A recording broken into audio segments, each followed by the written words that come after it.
O Grande Conflito. Capítulo 15. A Escritura Sagrada e a Revolução Francesa. No século XVI, a Reforma, apresentando ao povo uma Bíblia aberta, procurava admissão em todos os países da Europa. Algumas nações receberam-na com alegria, como um mensageiro do céu. Em outras terras, o papado conseguiu em grande parte impedir-lhe a entrada. E a luz do conhecimento da Escritura Sagrada, com sua enobrecedora influência, foi quase totalmente excluída. Em um país, posto que a luz encontrasse entrada, não foi compreendida por causa das muitas trevas. Durante séculos, a verdade e o erro lutaram pelo predomínio. Finalmente, o mal triunfou e a verdade divina foi rejeitada. Esta é a condenação, que a luz veio ao mundo e os homens amaram mais as trevas do que a luz. São João 3,19. Permitiu-se que a nação colhesse os resultados da conduta que adotara. A restrição do Espírito de Deus foi removida de um povo que tinha desprezado o dom de sua graça. Consentiu-se que o mal chegasse a sazonar, e todo o mundo viu os frutos da rejeição voluntária da luz. Esta guerra contra a Escritura Sagrada, prosseguida durante tantos séculos na França, culminou nas cenas da Revolução. Aquela terrível carnificina foi apenas o resultado legítimo da supressão da Escritura por parte de Roma.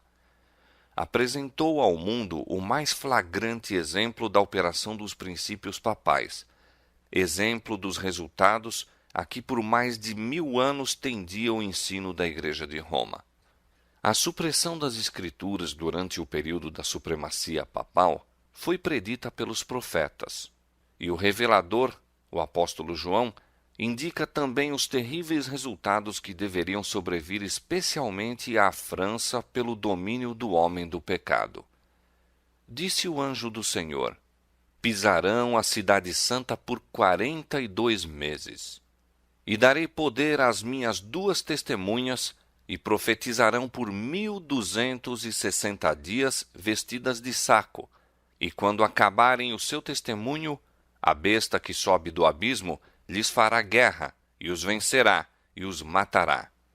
E jazerão seus corpos mortos na praça da grande cidade que espiritualmente se chama Sodoma e Egito, onde o seu Senhor também foi crucificado. E os que habitam na terra se regozijarão sobre eles e se alegrarão e mandarão presentes uns aos outros, porquanto estes 2 profetas tinham atormentado os que habitam sobre a terra. E depois daqueles 3 dias e meio, o Espírito de vida vindo de Deus entrou neles. E puseram-se sobre seus pés, e caiu grande temor sobre os que os viram. Apocalipse capítulo 11, versos 2 a 11. Os períodos aqui mencionados, 42 meses e 1260 dias, são o mesmo, representando igualmente o tempo em que a Igreja de Cristo deveria sofrer opressão de Roma. Os 1260 anos da supremacia papal começaram em 538 de nossa era e terminariam, portanto, em 1798. Nessa ocasião, um exército francês entrou em Roma e tomou prisioneiro o Papa, que morreu no exílio. Posto que logo depois fosse eleito o novo Papa, a hierarquia papal nunca pôde, desde então, exercer o poder que antes possuíra. A perseguição da Igreja não continuou durante o período todo dos 1260 anos. Deus, em misericórdia para com seu povo, abreviou o tempo de sua dolorosa prova. Predizendo a grande tribulação a sobrevir à Igreja, disse o Salvador: se aqueles dias não fossem abreviados, nenhuma carne se salvaria. Mas por causa dos escolhidos, serão abreviados aqueles dias. Mateus 24, 22. Pela influência da Reforma, a perseguição veio a termo antes de 1798. Relativamente às 2 testemunhas, declara mais o profeta: Estas são as duas oliveiras e os dois castiçais que estão diante do Deus de toda a terra. Tua palavra, diz o salmista, é lâmpada para meus pés e luz para o meu caminho. Apocalipse capítulo 11, verso 4 e Salmo 119, verso 105. As duas testemunhas representam as Escrituras do Velho e Novo Testamentos. Ambos são importantes testemunhas quanto à origem e perpetuidade da lei de Deus. Ambos são também testemunhas do plano da salvação. Os tipos, sacrifícios e profecias do Velho Testamento apontam para um Salvador por vir. Os evangelhos e as epístolas do Novo Testamento falam acerca de um Salvador que veio exatamente da maneira predita pelos tipos e profecias. Profetizarão por 1260 dias, vestidas de saco. Durante a maior parte deste período, as testemunhas de Deus permaneceram em estado de obscuridade. O poder papal procurava ocultar do povo a palavra da verdade e colocar diante dele testemunhas falsas para contradizerem o testemunho daquela. Quando a Bíblia foi proscrita pela autoridade religiosa e secular, quando o seu testemunho foi pervertido, fazendo homens e demônios todos os esforços para descobrir como desviar da mesma o espírito do povo, quando os que ousavam proclamar suas sagradas verdades eram acossados, traídos, torturados, sepultados nas celas das masmorras, martirizados por sua fé ou obrigados a fugir para a fortaleza das montanhas e para as covas e cavernas da terra, então profetizavam as fiéis testemunhas vestidas de saco. Contudo, continuaram com seu testemunho por todo o período de 1260 anos. Nos mais obscuros tempos, houve fiéis que amavam a palavra de Deus e eram ciosos de sua honra.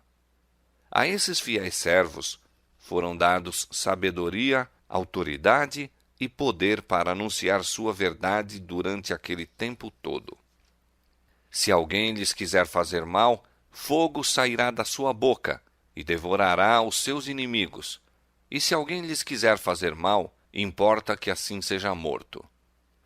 Os homens não poderão impunemente conculcar a palavra de Deus.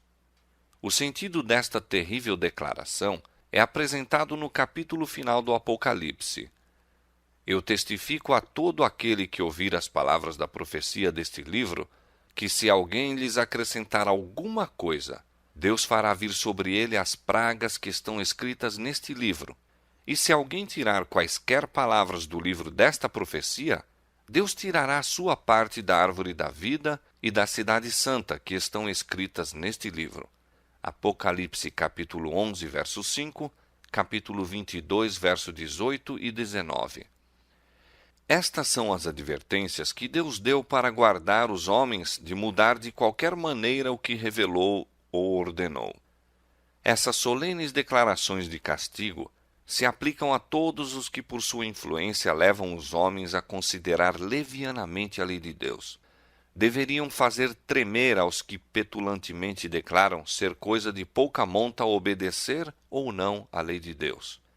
Todos os que exaltam suas próprias opiniões acima da revelação divina, todos os que mudem o sentido claro das Escrituras para acomodá-lo à sua própria conveniência, ou pelo motivo de se conformar com o mundo, estão a trazer sobre si terrível responsabilidade. A palavra escrita, a lei de Deus, aferirá o caráter de todo homem e condenará a todos a quem esta infalível prova declarar em falta. Quando acabarem seu testemunho. O período em que as duas testemunhas deveriam profetizar vestidas de saco finalizou-se em 1798. Aproximando-se elas do termo de sua obra em obscuridade, deveria fazer guerra contra elas o poder representado pela besta que sobe do abismo. Em muitas das nações da Europa, os poderes que governaram na Igreja e no Estado foram durante séculos dirigidos por Satanás por intermédio do papado. Aqui, porém, se faz referência a uma nova manifestação do poder satânico. fora a política de Roma, sob profissão de reverência para com a Bíblia, conservá-la encerrada numa língua desconhecida, ocultando-a do povo. Sob seu domínio, as testemunhas profetizaram vestidas de saco, mas um outro poder, a besta do abismo, deveria surgir para fazer guerra aberta e declarada contra a palavra de Deus. A grande cidade, em cujas ruas as testemunhas foram mortas e onde seus corpos mortos jazeram, é espiritualmente o Egito. De todas as nações apresentadas na história bíblica, o Egito, de maneira mais ousada, negou a existência do Deus vivo e resistiu aos seus preceitos. Nenhum monarca já se aventurou à rebelião mais aberta e arrogante contra a autoridade do céu do que o fez o rei do Egito. Quando, em nome do Senhor, a mensagem lhe fora levada por Moisés, Faraó orgulhosamente respondeu: Quem é o Senhor, cuja voz eu ouvirei, para deixar ir Israel? Não conheço o Senhor, nem tampouco deixarei ir Israel. Isto é ateísmo. E a nação representada pelo Egito daria expressão a uma negação idêntica às reivindicações do Deus vivo e manifestaria idêntico espírito de incredulidade e desafio. A grande cidade é também comparada espiritualmente com Sodoma. A corrupção de Sodoma na violação da lei de Deus manifestou-se especialmente na licenciosidade. E este pecado também deveria ser característica preeminente da nação que cumpriria as especificações deste texto. Segundo as palavras do profeta, pois um pouco antes do ano 1798, algum poder de origem e caráter satânico se levantaria para fazer guerra à Escritura Sagrada. E na terra em que o testemunho das duas testemunhas de Deus deveria assim ser silenciado, manifestar-se-ia o ateísmo de Faraó e a licenciosidade de Sodoma. Esta profecia teve exatíssimo e preciso cumprimento na história da França. Durante a Revolução, em 1793, o mundo pela primeira vez ouviu uma assembleia de homens nascidos e educados na civilização e assumindo o direito de governar uma das maiores nações europeias, levantar a voz em coro para negar a mais solene verdade que a alma do homem recebe e renunciar unanimemente à crença na divindade e culto à mesma. A França é a única nação do mundo relativamente à qual se conserva registro autêntico de que, como nação, se levantou em aberta rebelião contra o autor do universo. Profusão de blasfemos, profusão de incrédulos, tem havido e ainda continua a haver na Inglaterra, Alemanha, Espanha e em outras terras. Mas a França fica à parte na história universal como o único Estado que, por decreto na Assembleia Legislativa, declarou não haver Deus e em cuja capital a população inteira e vasta maioria em toda parte, mulheres assim como homens, dançaram e cantaram com alegria ao ouvirem a declaração. A França também apresentou as características que mais distinguiram Sodoma. Durante o período revolucionário, mostrou-se um estado de rebaixamento moral e corrupção semelhante ao que trouxera a destruição às cidades da planície. E o historiador apresenta juntamente o ateísmo e a licenciosidade da França, conforme os dá a profecia. Ligada intimamente a estas leis que afetam a religião, estava a que reduzia a união pelo casamento, o mais sagrado ajuste que seres humanos podem formar, cuja indissolubilidade contribui da maneira mais eficaz para a consolidação da sociedade, à condição de mero contrato civil de caráter transitório, em que quaisquer duas pessoas poderiam empenhar-se e que, à vontade, poderiam desfazer. Se os demônios se houvessem disposto a trabalhar para descobrir o modo mais eficaz de destruir o que quer que seja venerável, belo ou perdurável na vida doméstica, e de obter ao mesmo tempo certeza de que o mal que era seu objetivo criar se perpetuaria de uma geração a outra, não poderiam ter inventado plano mais eficiente do que a degradação do casamento. Sophia Arnold, atriz famosa pelos direitos espirituosos que proferia, descreveu o casamento republicano como sendo o sacramento do adultério, onde o seu Senhor também foi crucificado. Esta especificação da profecia também foi cumprida pela França. Em nenhum país fora o espírito de inimizade contra Cristo ostentado mais surpreendentemente. Em nenhum país encontrara a verdade mais atroz e cruel oposição. Na perseguição que a França infligiu aos que professam o Evangelho, crucificou a Cristo na pessoa de seus discípulos. Século após século, o sangue dos santos fora derramado. Enquanto os valdenses, pela palavra de Deus e pelo testemunho de Jesus Cristo, dispunham a vida nas montanhas do Piemonte, idêntico testemunho da verdade era dado por seus irmãos, os albigenses, na França. Nos dias da Reforma, seus discípulos foram mortos com horríveis torturas. Reis e nobres, senhoras de alto nascimento e delicadas moças, o orgulho e a nobreza da nação, haviam recreado os olhos com as agonias dos mártires de Jesus.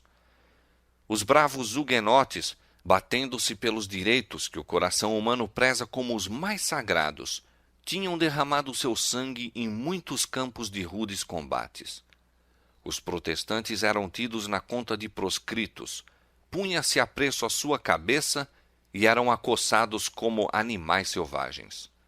A igreja no deserto, os poucos descendentes dos antigos cristãos que ainda penavam na França no século XVIII, ocultando-se nas montanhas do sul, acariciavam ainda a fé de seus pais. Aventurando-se a reunir-se à noite ao lado das montanhas ou dos pantanais solitários, eram caçados por cavalarianos e arrastados para a escravidão nas galeras por toda a vida. Os mais puros, cultos e inteligentes dos franceses foram acorrentados em horríveis torturas entre ladrões e assassinos. Outros, tratados com mais misericórdia, eram fuzilados a sangue frio, caindo inermes e desamparados de joelhos em oração. Centenas de homens idosos, indefesas mulheres e inocentes crianças eram deixados mortos sobre a terra em seu lugar de reunião. Atravessando-se a encosta das montanhas ou a floresta, onde estavam acostumados a reunir-se, não era raro encontrar-se a cada passo corpos mortos, pontilhando a relva e cadáveres a balouçar suspensos das árvores. Seu território, devastado pela espada, pelo machado, pela fogueira, converteu-se em vasto e triste deserto. Estas atrocidades não eram ordenadas em qualquer época obscura, mas na era brilhante de Luís XIV. Cultivavam-se então as ciências, as letras floresciam, os teólogos da corte e da capital eram homens doutos e eloquentes, aparentando perfeitamente as graças da humildade e caridade. O mais negro, porém, do negro catálogo de crimes, a mais terrível entre as ações diabólicas de todos os hediondos séculos, foi o massacre de São Bartolomeu. O mundo ainda recorda com estremecimento de horror as cenas daquele assalto covardíssimo e cruel. O rei da França, com quem sacerdotes e prelados romanos insistiram, sancionou a hedionda obra. Um sino, badalando à noite dobres fúnebres, foi o sinal para o morticínio. Milhares de protestantes que dormiam tranquilamente em suas casas, confiando na honra empenhada de seu rei, eram arrastados para fora sem aviso prévio e assassinados a sangue frio.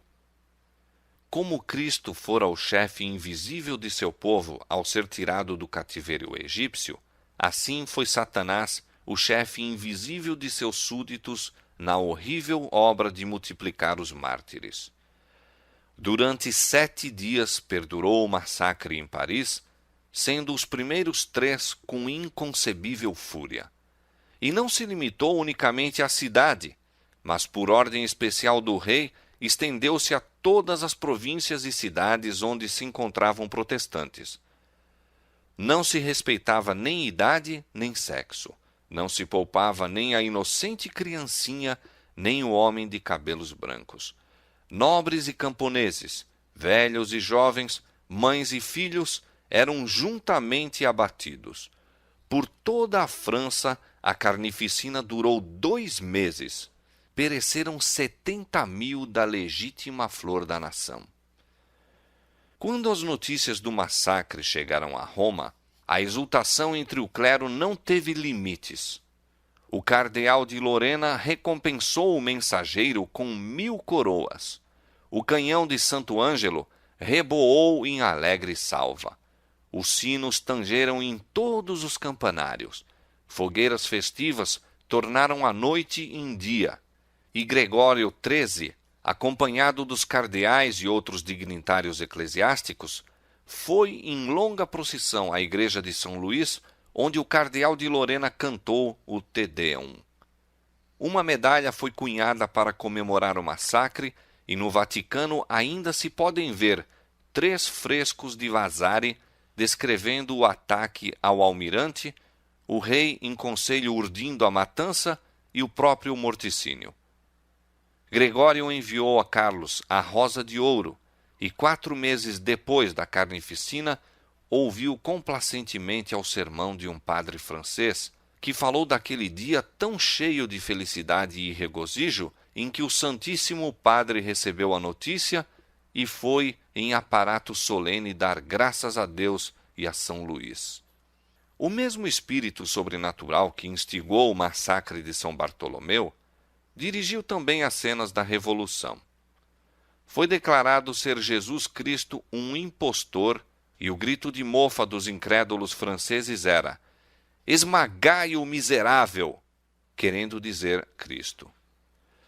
Blasfêmia que desafiava o céu e abominável impiedade iam de mãos dadas, e os mais vis dentre os homens, os mais execráveis monstros de crueldade e vício, eram elevados aos mais altos postos. Em tudo isto, prestava-se suprema homenagem a Satanás, enquanto Cristo, em seus característicos de verdade, pureza e amor abnegado, era crucificado. A besta que sobe do abismo lhes fará guerra, e os vencerá e os matará. O poder ateísta que governou na França durante a Revolução e reinado do terror desencadeou contra Deus e sua santa palavra uma guerra como jamais o testemunhara o mundo. O culto à divindade fora abolido pela Assembleia Nacional. Bíblias eram recolhidas e publicamente queimadas com toda a manifestação de escárnio possível. A lei de Deus era calcada a pés, as instituições das Escrituras Sagradas abolidas. O dia de repouso semanal foi posto de lado, e em seu lugar cada 10º dia era dedicado à orgia e blasfêmia. O batismo e a comunhão foram proibidos, e anúncios afixados visivelmente nos cemitérios declaravam ser a morte um sono eterno. Disseram estar o temor de Deus tão longe do princípio da sabedoria que era o princípio da loucura. Todo culto religioso foi proibido, exceto o da liberdade e do país. O bispo constitucional de Paris foi obrigado a desempenhar a parte principal na farsa mais impudente e escandalosa que já se levou à cena em face de uma representação nacional. Em plena procissão, foi ele empurrado a fim de declarar à convenção que a religião por ele ensinada durante tantos anos era, em todo sentido, uma peça de artimanha padresca, destituída de fundamento tanto na história como na verdade sagrada. Negou em termos solenes e explícitos a existência da divindade a cujo culto fora consagrado, dedicando-se para o futuro à homenagem da liberdade, igualdade, virtude e moralidade. Depôs então sobre a mesa os paramentos episcopais, recebendo fraterno abraço do presidente da convenção. Vários padres apóstatas seguiram o exemplo deste prelado.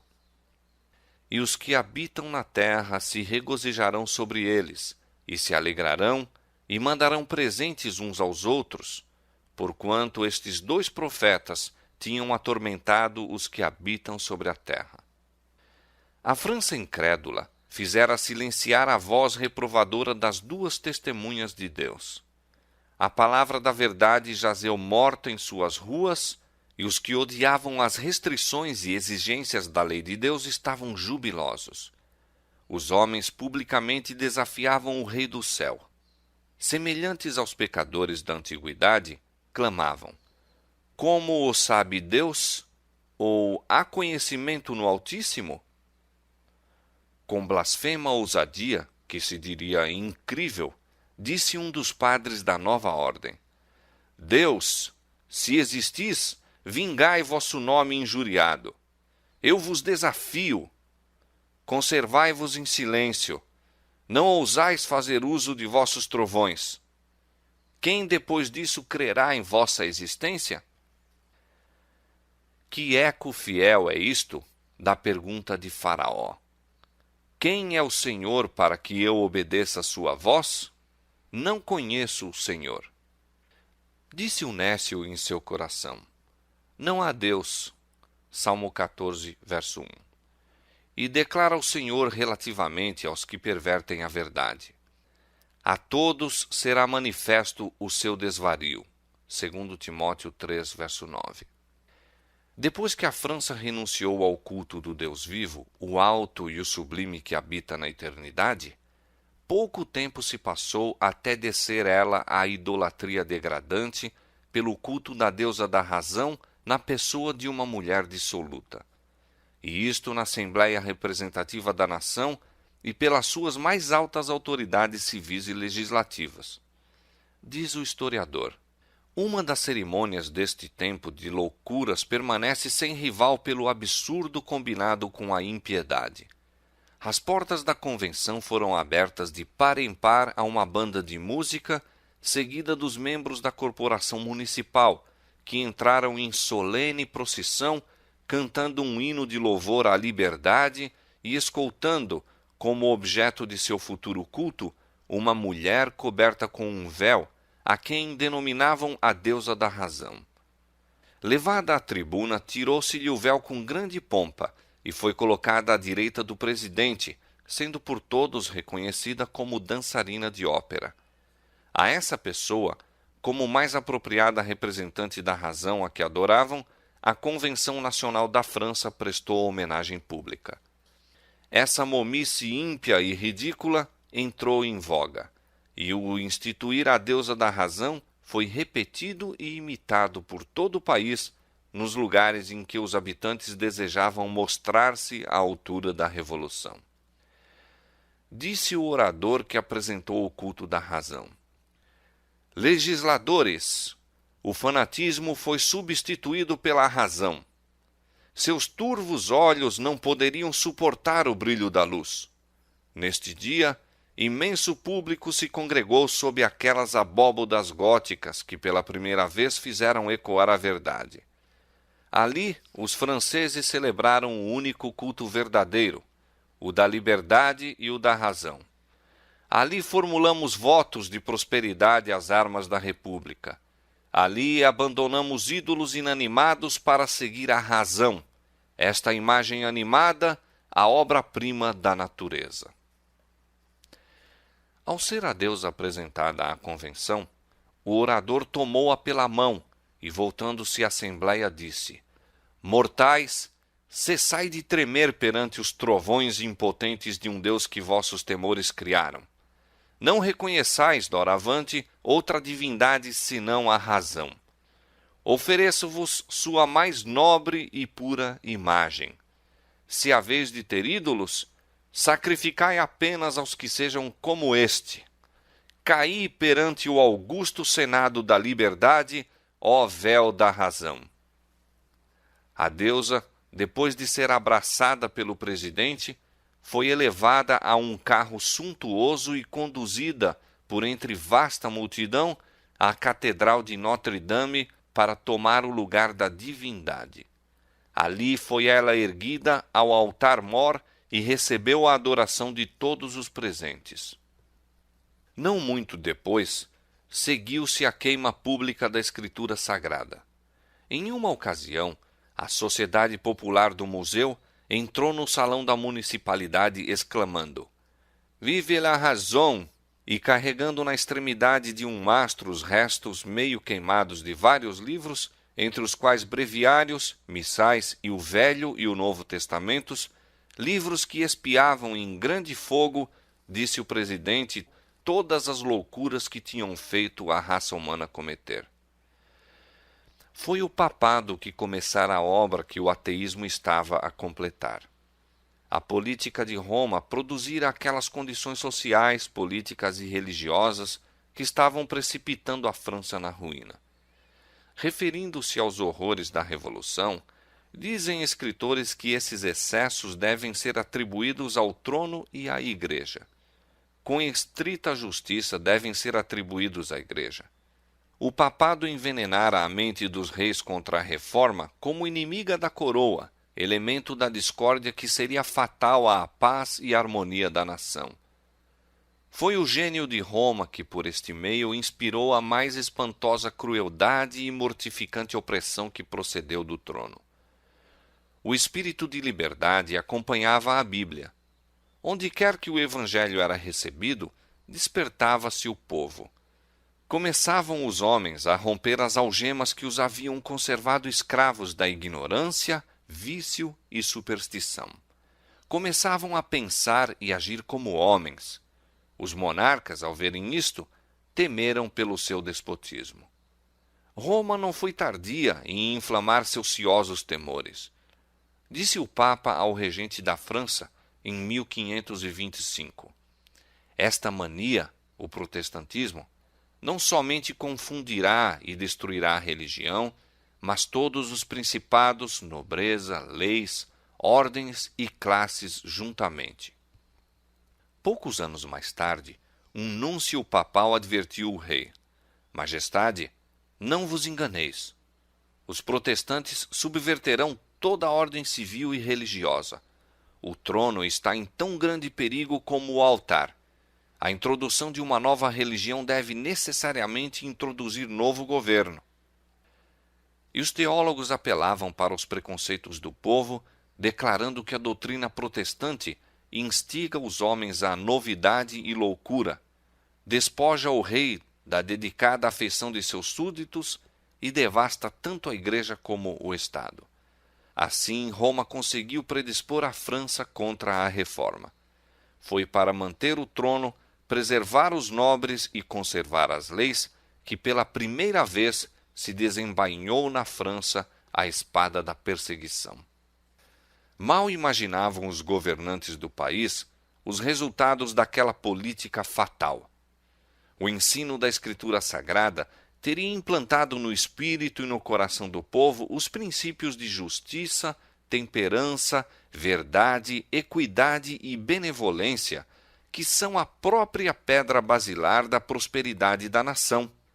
A justiça exalta as nações, donde com justiça se estabelece o trono. Provérbios 14:34 e 16:12. O efeito da justiça será paz, e a operação da justiça, repouso e segurança para sempre. Isaías 32:17. O que obedece à lei divina é o que melhor respeitará e obedecerá às leis de seu país. O que teme a Deus honrará o rei no exercício de toda autoridade justa e legítima. Mas a desditosa França proibiu a Bíblia e condenou seus discípulos. Século após século, homens de princípios e integridade, homens de agudeza intelectual e força moral, que tinham coragem de confessar suas convicções e fé para sofrer pela verdade, sim, durante séculos esses homens labutaram como escravos nas galeras, pereceram na fogueira ou apodreceram nas celas das masmorras. Milhares e milhares encontraram segurança na fuga, e isto continuou por 250 anos depois do início da Reforma. Quase não houve geração de franceses, durante esse longo período, que não testemunhasse os discípulos do Evangelho fugindo diante da fúria insana do perseguidor, levando consigo a inteligência, as artes, a indústria, a ordem, as quais em regra grandemente se distinguiam para o enriquecimento das terras em que encontravam asilo. E à medida que enchiam outros países com esses valiosos dons, privavam deles o seu próprio país. Se tudo o que então foi repelido se houvesse conservado na França, se durante esses 300 anos a habilidade industrial dos exilados tivesse estado a cultivar seu solo, se durante esses 300 anos seu pendor artístico tivesse estado a aperfeiçoar suas indústrias, se durante esses 3 séculos seu gênio inventivo e poder analítico tivessem estado a enriquecer sua literatura e a cultivar sua ciência, se a sabedoria deles estivesse a guiar seus conselhos, a bravura a pelejar em suas batalhas e a equidade a formular suas leis, e estivesse a religião da Bíblia a fortalecer o intelecto e a governar a consciência de seu povo, que glória não circundaria hoje a França? Que país grandioso, próspero e feliz, modelo das nações, não teria ela sido? Mas o fanatismo cego e inexorável baniu de seu solo todo ensinador da virtude, todo campeão da ordem, todo defensor honesto do trono, dizendo aos homens que teriam dado ao país renome e glória na terra: escolhei o que quereis, a fogueira ou o exílio. Finalmente, a ruína do Estado foi completa. Não mais restavam consciências para serem proscritas. Não mais religião para arrastar-se à fogueira. Não mais patriotismo para ser desterrado. E a Revolução, com todos os seus horrores, foi o tremendo resultado. Com a fuga dos huguenotes, um declínio geral baixou sobre a França. Florescentes cidades manufatureiras caíram em decadência. Férteis distritos voltaram à sua natural rusticidade. Embotamento intelectual e decadência moral sucederam-se a um período de desusado progresso. Paris tornou-se um vasto asilo de mendicidade e calcula-se que, ao romper a Revolução, 200.000 pobres reclamavam caridade das mãos do rei. Somente os jesuítas floresciam na nação decadente e governavam com terrível tirania sobre escolas e igrejas, prisões e galés. O Evangelho teria proporcionado à França a solução dos problemas políticos e sociais que frustravam a habilidade de seu clero, seu rei e seus legisladores, e que finalmente mergulharam a nação na anarquia e ruína. Sob o domínio de Roma, porém, o povo tinha perdido as benditas lições do Salvador acerca do sacrifício e amor abnegado. Tinham sido afastados da prática da abnegação em favor dos outros. Os ricos não haviam recebido repreensão alguma por sua opressão aos pobres. Estes, nenhum auxílio pela sua servidão e degradação. O egoísmo dos abastados e poderosos se tornou mais e mais visível e opressivo. A cobiça e a dissolução dos nobres, durante séculos, tiveram como resultado a esmagadora extorsão para com os camponeses. Os ricos lesavam os pobres, e estes odiavam aqueles. Em muitas províncias, as propriedades eram conservadas pelos nobres, sendo as classes trabalhadoras apenas arrendatárias. Achavam-se à mercê dos proprietários e obrigados a sujeitar-se às suas exigências escorchantes. O encargo de sustentar tanto a Igreja como o Estado recaía sobre as classes média e baixa, pesadamente oneradas pelas autoridades civis e pelo clero. O capricho dos nobres arvorava-se em lei suprema. Os lavradores e camponeses podiam perecer de fome sem que isso comovesse os opressores. O povo era obrigado a consultar sempre o interesse exclusivo do proprietário. A vida dos trabalhadores agrícolas era de labuta incessante e miséria sem alívio. Suas queixas, se é que ousavam queixar-se, eram tratadas com insolente desprezo. Os tribunais de justiça ouviam sempre ao nobre, de preferência ao camponês. Os juízes aceitavam abertamente o suborno e o mais simples capricho da aristocracia tinha força de lei em virtude deste sistema de corrupção universal. Dos impostos extorquidos do povo comum pelos magnatas seculares de um lado e pelo clero do outro, nem a metade sequer tinha acesso ao tesouro real ou episcopal. O resto era desbaratado em condescendências imorais. E os mesmos homens que assim empobreciam seus compatriotas estavam isentos de impostos e, pela lei e costumes, com direitos a todos os cargos do Estado.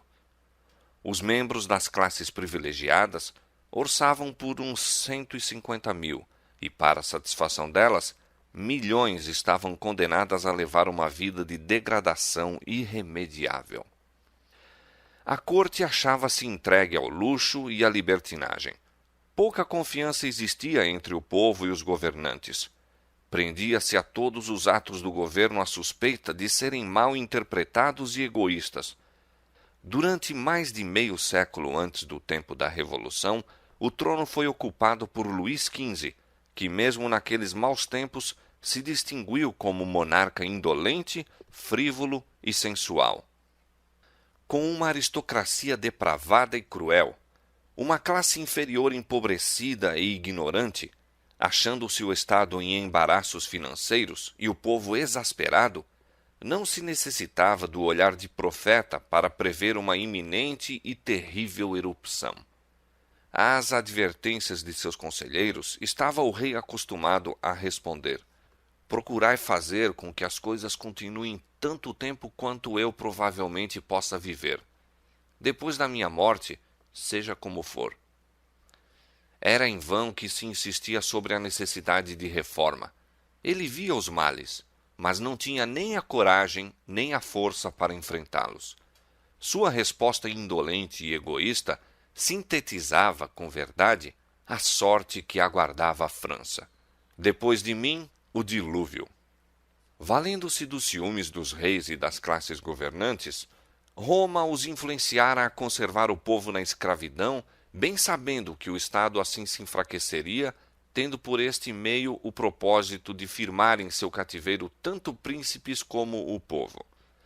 Com política muito previdente, percebeu que para escravizar os homens de modo eficaz, deveria algemar-lhes a alma. Que a maneira mais certa de impedi-los de escapar de seu cativeiro era torná-los incapazes de libertar-se. 1000 vezes mais terrível do que o sofrimento físico que resultava de sua política era a degradação moral. Despojado da escritura sagrada e abandonado ao ensino do fanatismo e egoísmo, o povo estava envolto em ignorância e superstição, submerso no vício, achando-se destarte completamente inapto para o governo de si próprio. Mas a consequência de tudo isto foi grandemente diversa do que Roma tivera em mira. Em vez de manter as massas populares em submissão cega aos seus dogmas, sua obra teve como resultado torná-las incrédulas e revolucionárias. Desprezavam o romanismo como uma artimanha do clero. Consideravam-no como um partido que os oprimia. O único Deus que conheciam era o Deus de Roma. Seu ensino era a única religião que professavam. Consideravam sua avidez e crueldade como os legítimos frutos da Bíblia, da qual nada queriam saber. Roma tinha representado falsamente o caráter de Deus e pervertido seus mandamentos, e agora os homens rejeitavam tanto a Escritura Sagrada como seu autor. Exigir a fé cega nos seus dogmas sob o pretenso apoio das Escrituras. Na reação, Voltaire e seus companheiros puseram inteiramente de lado a palavra de Deus, disseminando por toda a parte o veneno da incredulidade. Roma calcara o povo sob seu tacão de ferro. Agora as massas, degradadas e embrutecidas, ao sublevarem-se contra a tirania, arrojaram de si toda a restrição. enraivecidos com o disfarçado embuste a que durante tanto tempo haviam prestado homenagem, rejeitaram a um tempo a verdade e a falsidade, e erroneamente tomando a libertinagem pela liberdade, os escravos do vício exultaram em sua liberdade imaginária. No início da Revolução, foi por concessão do rei outorgada ao povo uma representação mais numerosa do que a dos nobres e do clero reunidos. Assim a balança do poder estava em suas mãos, mas não se achavam preparados para fazer uso deste poder com sabedoria e moderação. Ávidos de reparar os males que tinham sofrido, decidiram-se a empreender a reconstrução da sociedade. Uma turba ultrajada, cujo espírito estava de há muito pejado de dolorosas lembranças, resolveu sublevar-se contra aquele estado de miséria que se tornara insuportável, vingando-se dos que considerava como responsáveis por seus sofrimentos. Os oprimidos puseram em prática a lição que tinham aprendido sob a tirania e tornaram-se os opressores dos que os haviam oprimido. A desditosa França ceifou em sangue a messe do que semeara. Terríveis foram os resultados de sua submissão ao poder subjugador de Roma, onde a França, sob a influência do romanismo, acendera a primeira fogueira ao começar a Reforma, erigiu a Revolução a sua primeira guilhotina. No local em que os primeiros mártires da fé protestante foram queimados no século XVI, as primeiras vítimas foram guilhotinadas no século XVIII. Rejeitando o evangelho que lhe teria trazido cura, a França abrirá a porta à incredulidade e ruína. Quando as restrições da lei de Deus foram postas de lado, verificou-se que as leis dos homens eram impotentes para assustar a avassalante onda da paixão humana, e a nação descambou para a revolta e anarquia. A guerra contra a Bíblia inaugurou uma era que se conserva na história universal como o reinado do terror. A paz e a felicidade foram banidas dos lares e do coração dos homens. Ninguém se achava seguro. O que hoje triunfava era alvo de suspeitas e condenado amanhã. A violência e a cobiça exerciam incontestável domínio. Rei, clero e nobreza foram obrigados a submeter-se às atrocidades do povo excitado e enlouquecido, cuja sede de vingança subiu de ponto com a execução do rei. E os que haviam decretado sua morte logo o seguiram no cadafalso. Foi ordenado um morticínio geral de todos os que eram suspeitos de hostilizar a Revolução. As prisões estavam repletas, contendo em certa ocasião mais de 200.000 prisioneiros. Multiplicavam-se nas cidades do reino as cenas de horror. Um partido dos revolucionários era contra outro, e a França tornou-se um vasto campo de massas contendoras, dominadas pela fúria das paixões. Em Paris, tumulto sucedia a tumulto, e os cidadãos estavam divididos numa mistura de facções que não pareciam visar coisa alguma a não ser a exterminação mútua. E para aumentar a miséria geral, a nação envolveu-se em prolongada e devastadora guerra com as grandes potências da Europa. O país estava quase falido, o exército a clamar pelos pagamentos em atraso, os parisienses passando fome, as províncias assoladas pelos salteadores e a civilização quase extinta em anarquia e licenciosidade. Muito bem havia o povo aprendido as lições de crueldade e tortura que Roma tão diligentemente ensinara. Chegara finalmente o dia da retribuição. Não eram mais os discípulos de Jesus que se arrojavam nas masmorras e arrastavam à tortura. Havia muito tempo que esses tinham perecido ou sido expulsos para o exílio. Roma, inexorável, sentia agora o poder mortífero daqueles a quem havia ensinado a deleitar-se nas práticas sanguinárias. O exemplo de perseguição que o clero da França por tantos séculos dera abertamente, achava-se agora revertido contra ele mesmo com assinalado vigor. Os cadafalsos estavam tintos do sangue dos sacerdotes. As galés e prisões, que em outro tempo se povoaram de huguenotes, estavam agora repletas de seus perseguidores. Acorrentados ao banco ou labutando com os remos, o clero católico romano experimentou todas as desgraças que sua igreja tão livremente infligira aos benignos hereges. Vieram então os dias em que o mais bárbaro dos códigos foi posto em vigor pelo mais bárbaro dos tribunais, em que ninguém poderia saudar os vizinhos ou fazer orações sem perigo de cometer um crime capital, em que espias se emboscavam de todos os lados, em que todas as manhãs a guilhotina funcionava em trabalho rápido e prolongado, em que as cadeias estavam tão cheias como um porão de navio de escravos, em que nas sarjetas o sangue corria espumante para o Sena, enquanto diariamente carradas de vítimas eram levadas ao seu destino através das ruas de Paris, os procônsules, a quem a comissão soberana enviara aos departamentos, recreavam-se extravagantemente com crueldade desconhecida mesmo na capital. O cutelo da máquina mortífera levantava-se demasiado vagarosamente para a obra de morticínio. Longas fileiras de prisioneiros eram ceifadas à metralha. Faziam-se rombos no fundo dos barcos repletos. Lyon se tornou um deserto. Em Arras, mesmo a cruel misericórdia de uma morte rápida era negada aos prisioneiros.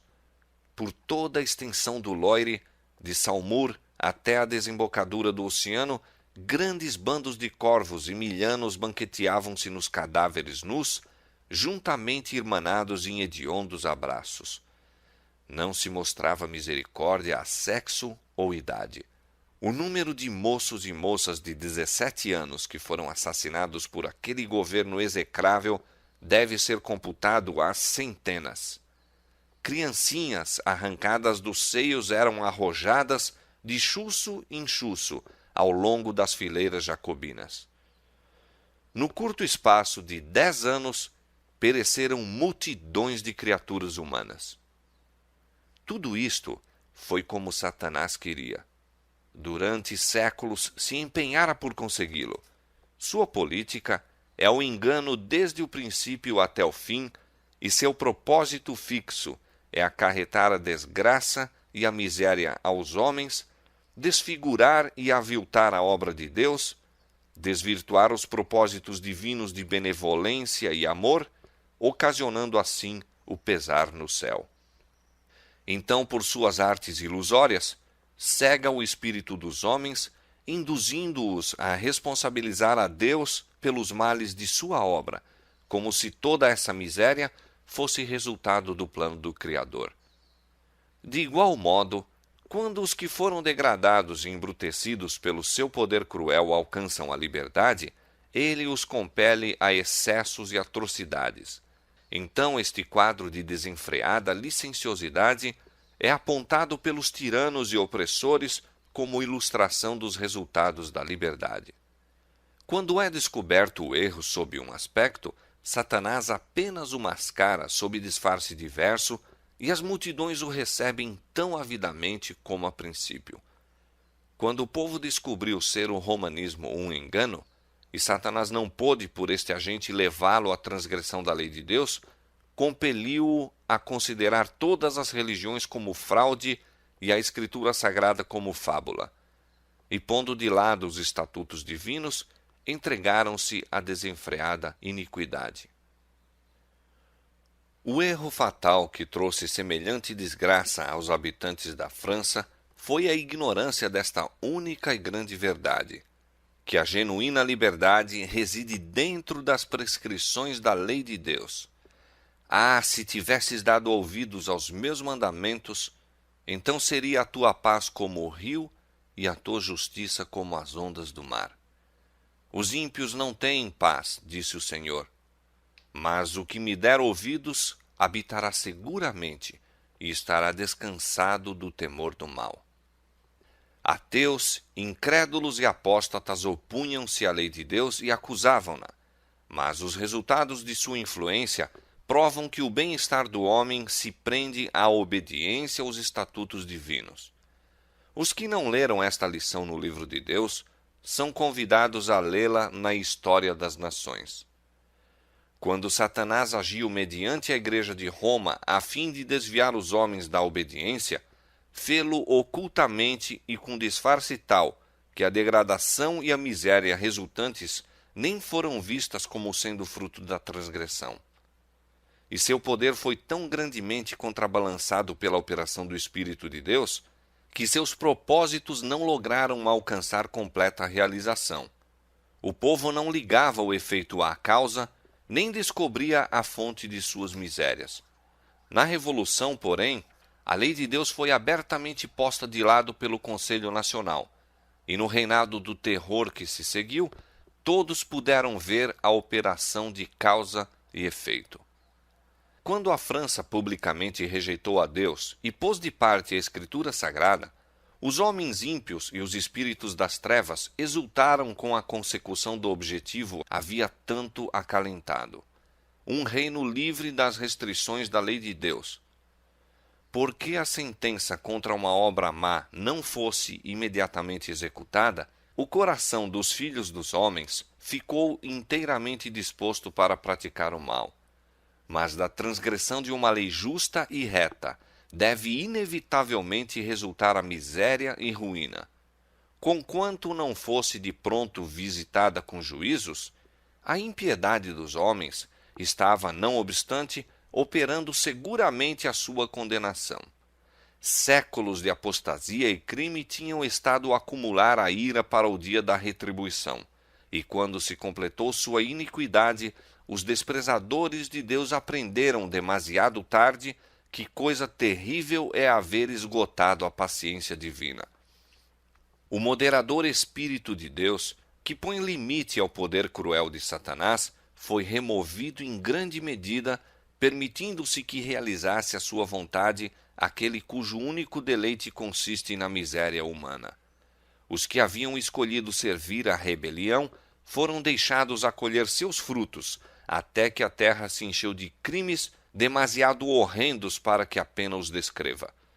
Das províncias devastadas e cidades arruinadas ouviu-se um grito terrível, grito de amargurada angústia. A França foi abalada como se fosse por um terremoto. Religião, leis, ordem social, família, Estado, igreja, tudo foi derribado pela mão ímpia que se insurgira contra a lei de Deus. Com verdade, disse o sábio, o ímpio cairá pela sua própria impiedade.